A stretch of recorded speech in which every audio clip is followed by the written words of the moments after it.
Selamat datang di channel YouTube saya, Kurniawan Sutrisna. Sebelum kita mulai pembelajaran kita kali ini, silakan klik subscribe dan tanda loncengnya. Terima kasih. Pada video kali ini, kita akan belajar mengenai membuat video pembelajaran menggunakan PowerPoint 2013. Seperti yang kita tahu, pandemi COVID-19 telah merubah pola pembelajaran kita yang tadinya tatap muka di kelas, sekarang belajar dari rumah, PJJ, pembelajaran jarak jauh. Agar pembelajaran kita menarik dan tidak terkesan hanya memberi tugas, maka kita perlu membuat media pembelajaran yang menarik, sederhana, dan efektif. Video pembelajaran yang akan kita buat nanti sangat sederhana, tidak ribet, sehingga guru yang gaptek pun bisa membuatnya. Syaratnya hanya cuma bisa menjalankan program PowerPoint saja. Ada 6 langkah yang akan kita jalankan dalam membuat video pembelajaran kali ini. Simple bukan? Langkah yang pertama. Langkah yang pertama adalah menentukan topik. Sebelum membuat video pembelajaran, kita terlebih dahulu harus menentukan topik dari video pembelajaran yang akan kita buat. Kita harus memilih topik yang spesifik. Topik yang spesifik membuat pembelajaran tidak terlalu luas. Pembelajaran yang terlalu luas akan memengaruhi panjang video. Panjang video akan memengaruhi size file video pembelajaran kita. Bagaimana cara menentukan topik? Perhatikan contoh berikut. Misalnya, kita akan membuat video pembelajaran untuk kelas 5, semester 2, pelajaran IPA. Maka, kita pilih salah satu kompetensi dasar atau KD yang ada. Contohnya, kita ambil KD 3.8 tentang menganalisis siklus air dan dampaknya pada peristiwa di bumi serta kelangsungan makhluk hidup. Setelah menentukan KD, kita akan membagi KD tersebut menjadi beberapa KD target. Misalnya, KD 3.8 ini dibagi menjadi beberapa target KD. Pertama, menganalisis tahap-tahap dalam siklus air. 2, menganalisis dampak siklus air pada peristiwa di bumi. Yang ketiga, menganalisis dampak siklus air pada kelangsungan makhluk hidup. Setelah membaginya menjadi beberapa target KD, kita pilih salah satu. Target KD yang dipilih ini merupakan contoh topik spesifik yang dapat dibuat video pembelajarannya. Langkah kedua. Langkah kedua yaitu menentukan tujuan pembelajaran. Dengan menentukan tujuan pembelajaran, maka kita dapat membuat materi yang pas. Karena nantinya materi di dalam video pembelajaran ini akan menjadi tujuan pembelajaran kita. Oleh karena itu, harus berdasarkan tujuan pembelajaran. Bagaimana caranya? Perhatikan contoh berikut. Dari KD 3.8 tadi, topik yang akan kita buat video pembelajarannya yaitu target KD yang pertama, yaitu menganalisis tahap-tahap dalam siklus air. Dari topik tersebut, kita dapat merumuskan tujuan pembelajaran kita, yaitu setelah mengamati video pembelajaran, peserta didik mampu: 1. Mengidentifikasi tahap-tahap dalam siklus air. 2. Membagankan tahap-tahap dalam siklus air seperti evaporasi, kondensasi, dan presipitasi. Yang ketiga, membuat skema siklus air.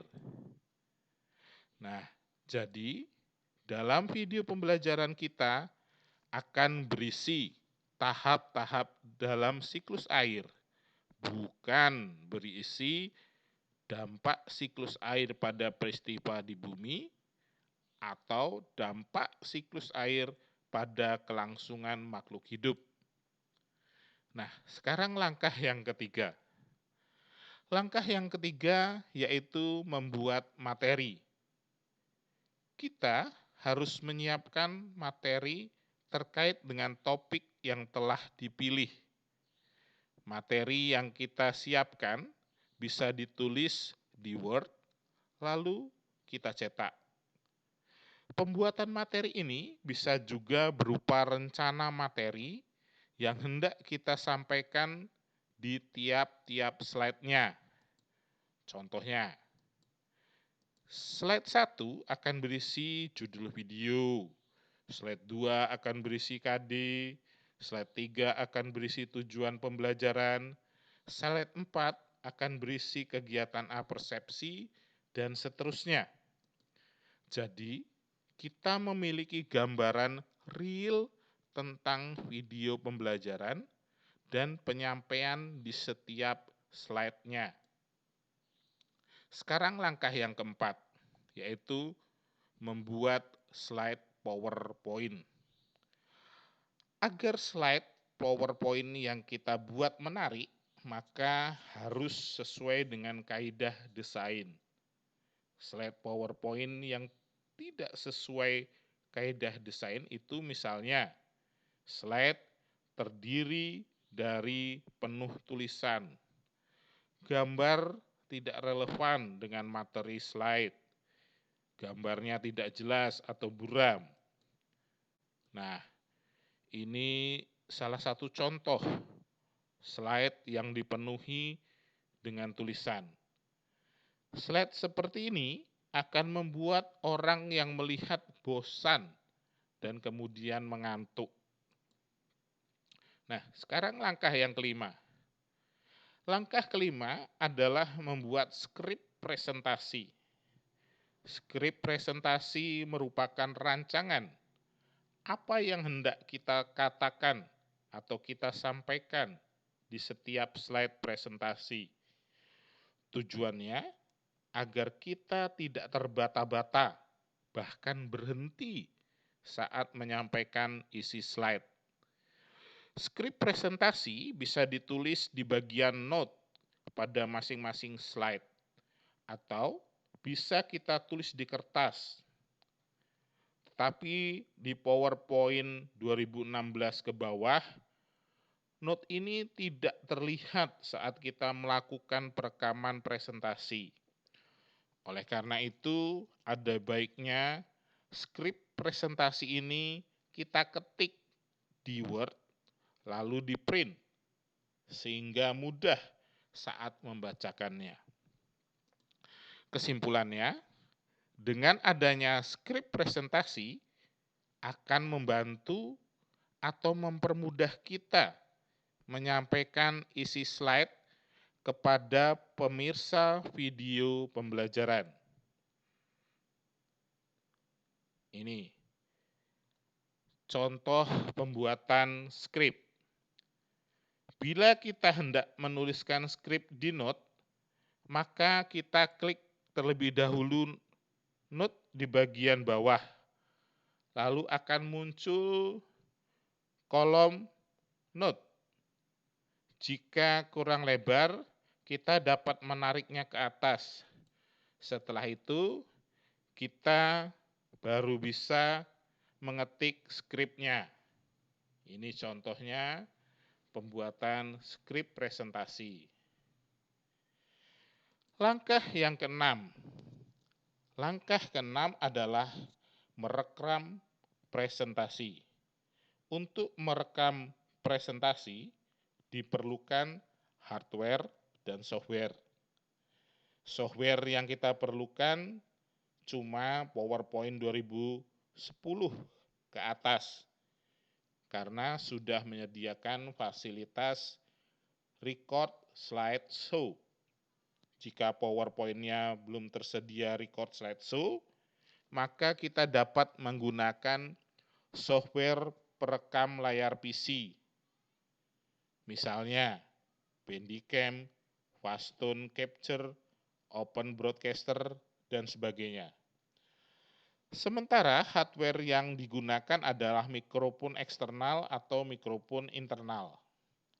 Jika menggunakan mikrofon internal, dicek dulu kondisinya. Baik, sekarang mari kita mencoba.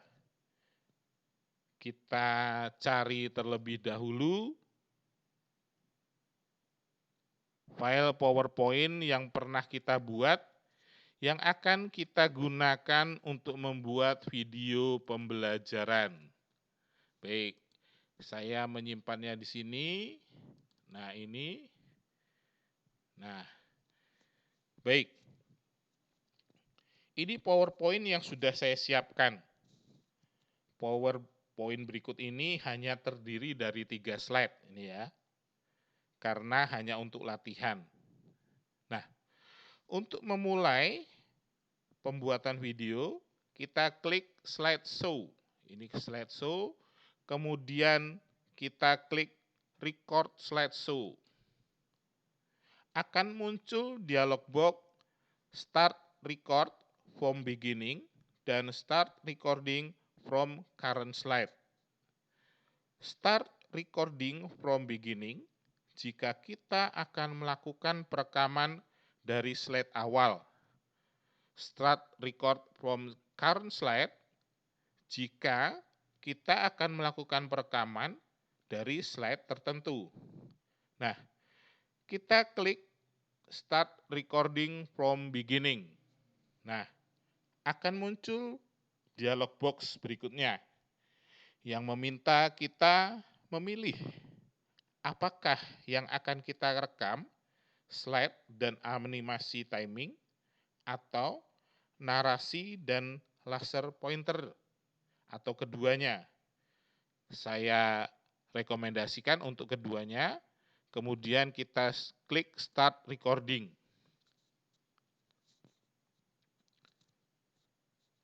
Proses recording ini sudah mulai. Proses recording ketika sudah mulai, kita bisa membacakan skrip yang sudah kita buat. Kalau kita perhatikan, di pojok kiri atas tadi, ini sudah saya tarik ke tengah, ada dialog box. Paling kiri, tanda panah. Klik jika kita hendak beralih ke slide berikutnya.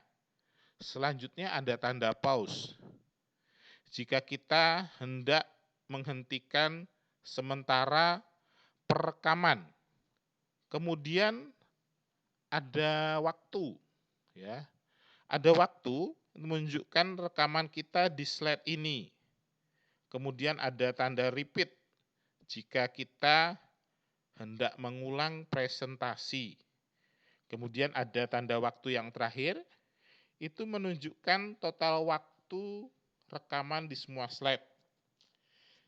Jika rekaman sudah selesai, klik saja tanda silang di dialog box. Ini ada tanda silangnya, bisa Bapak Ibu lihat di sana ya.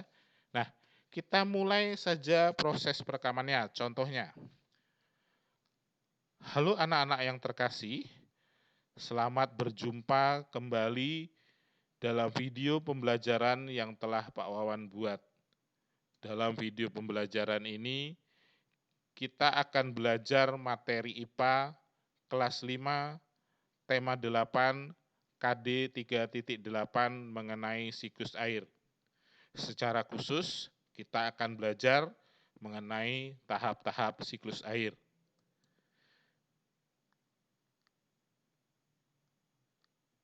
Baik, ini slide yang kedua, kita bacakan lagi skrip yang sudah kita buat.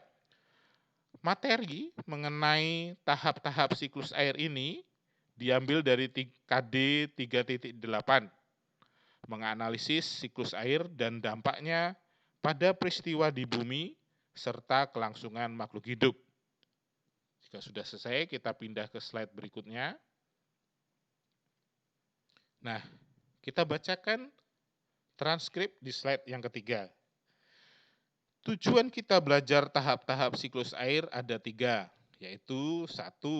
Kalian mampu mengidentifikasi tahap-tahap dalam siklus air. Yang kedua, mampu membuat bagan tahap-tahap dalam siklus air seperti evaporasi, kondensasi, dan presipitasi. Dan yang ketiga, yaitu mampu membuat skema siklus air. Jadi, di akhir pembelajaran ini nanti diharapkan kalian mampu melakukan aktivitas-aktivitas tersebut. Nah, kalau sudah selesai, tinggal kita klik tanda silang close ini. Nah, jika proses perekaman sudah selesai, maka di setiap slide akan muncul tanda speaker seperti ini. Nah, kita klik untuk mereview hasil perekaman kita. Coba kita dengarkan. Recording ini sudah mulai. Proses recording. Ketika sudah mulai, kita bisa membacakan skrip yang sudah kita buat. Kalau baik, seperti itu ya. Kita lihat di slide kedua juga ada tanda speaker. Kedua, kita bacakan lagi skrip yang sudah kita buat. Materi mengenai tahap-tahap siklus air ini diambil dari KD. Di slide ketiga juga ada. Coba kita dengarkan. Transkrip di slide yang ketiga. Tujuan kita belajar tahap-tahap siklus air ada 3, yaitu 1.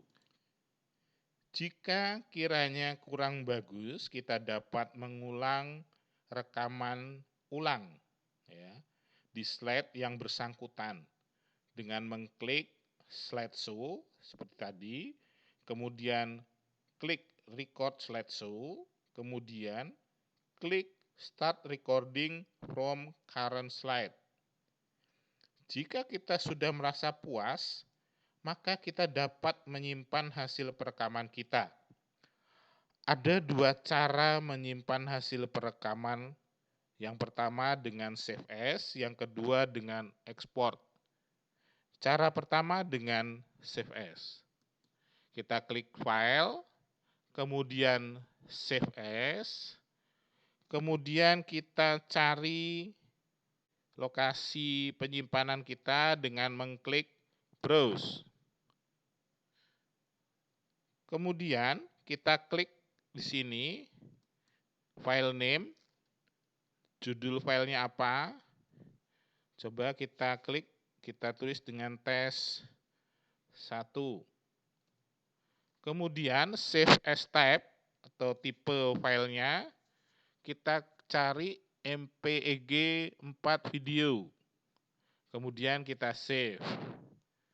Nah, jangan terburu-buru untuk ditutup karena proses sedang berlangsung. Dapat kita lihat di sini, nanti ini ada garis putih. Dia akan berjalan sampai di sini. Nah, ini menandakan kalau sudah sampai di sini dia akan tertutup secara otomatis, menandakan proses penyimpanan sudah selesai. Ini Bapak Ibu bisa lihat di sini ya. Ini dia berjalan sampai di sini. Kita tunggu. Baik, kita asumsikan sudah selesai ya. Nah, sekarang cara yang kedua. Cara yang kedua dengan mengekspor video. Jadi file, export, create video. Nah, ada pilihan ukuran file yang diinginkan. Ada 3, Kalau ukurannya besar, kita akan memilih komputer dan HD display. Kemudian, kalau ukurannya sedang, kita akan memilih internet dan DVD. Kalau ukurannya kecil, kita akan memilih portable device. Kita memilih yang medium saja, internet dan DVD. Kemudian, kita klik Use Recorded Timings and Narration. Nah, kemudian kita create video.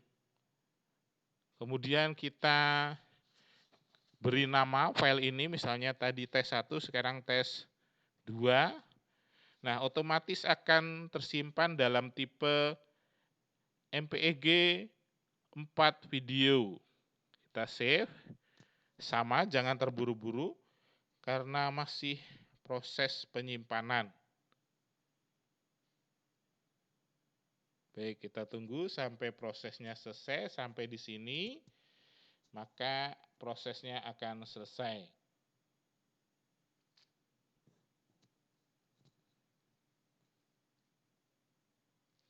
Nah, ini tadi cara membuat video pembelajaran dengan menggunakan program PowerPoint 2013.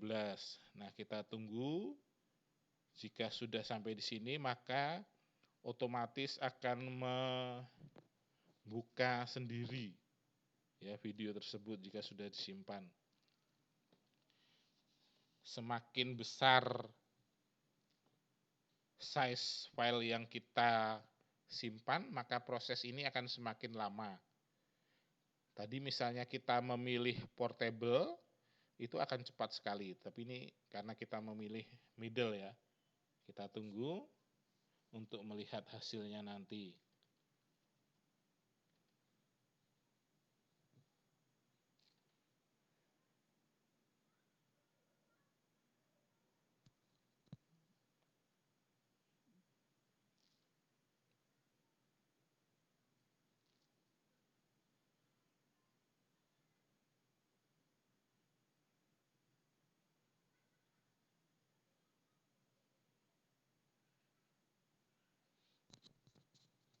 Baik, sudah hampir selesai.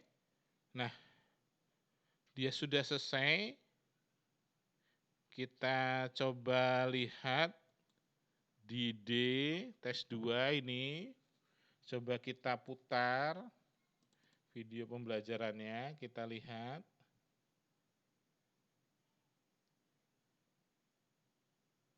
Recording ini sudah mulai.